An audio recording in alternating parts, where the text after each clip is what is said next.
Hi, welcome to Spiritual Principles for Awakened Leaders. My name's Christopher Melchizedek. We're talking on an intelligence series. We've previously covered the heart-brain intelligence or heart-brain fusion. Today we're going to take a look at emotional intelligence. A lot has been spoken about in leadership circles on emotional intelligence. It is simply this fabric of being able to connect emotionally to those around you. As you do that, naturally you can sense an empathy, an emotional broadcast that happens, and a connectivity that happens that allows you to read a room.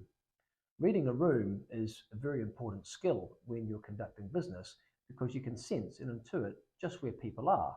And if you can do that, you're much more able to precisely place yourself or your offerings at the right level for the right person.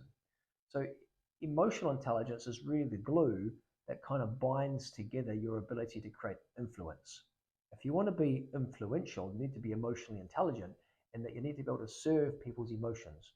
Most great leaders come from this place of inspiring someone because the person feels emotionally connected to them. So if you're operating with the mind alone and trying to manage people from a sense of performance, but only in the mental body, you miss the real underlying why reasons people get engaged with certain things. The key with emotional intelligence is really caring about people. There's a very simple saying you may have heard of, and one that I've used before, is that people don't care how much you know until they know how much you care. And it's not enough to care for people, you have to show them that you care. And sometimes this means very deep listening, and then being able to remember some of the material they've presented to you so that when you meet them again, you can present back some of the things that really matter to them. I always try to navigate people into their personal life, find out about their children, about their wife or their husband, their family, if anyone's sick. You really have to pay attuned to the details because people really notice the details in someone when you, despite your incredibly busy life and sophisticated things, to remember the small things, to remember the joy of being human and the sorrow and the pain and the joy and the challenges that being human brings. And remember that while we are working together, we're also humans. We need to connect together emotionally. And caring about people's life is a very simple way of being able to draw in enormous emotional current. This emotional current will set in motion your ability to influence others. And your ability to influence others will determine how far you can soar in your organization or your project or anything you wish to do going forward.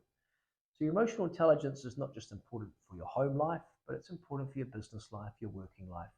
And to remember that fundamentally, we're dealing with humans who are working together. And underneath of all that, there's a purpose and a reason why they're turning up for work, either for you or for the purpose. Ideally, there's a clear purpose as to why they're turning up, and there's a clear engagement from you as a type of being that you are that inspires them to want to serve not only the vision, but also you. And so being a awakened leader means you have to take time to get to know the people around you. You have to care for them. You have to look after them.